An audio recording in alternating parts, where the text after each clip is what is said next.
Istiati Wulandari yang dikenal sebagai pawang hujan ternyata juga meramaikan detik-detik proklamasi kemerdekaan RI di Istana Merdeka.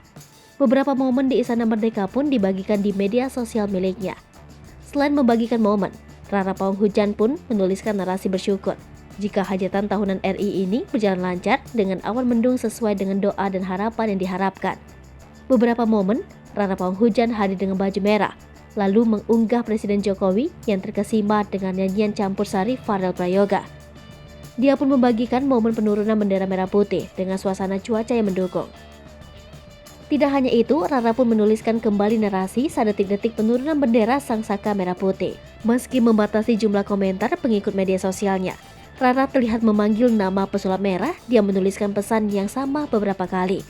Meski tidak menyebut nama pesulap merah, ia mengungkapkan jika sosok bernama Haris Setianto alias Marcel lebih kebanyakan ngomong.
Hai pemirsa Selipopo TV, jangan lupa komen, like, dan subscribe, serta tonton terus berita-berita terupdate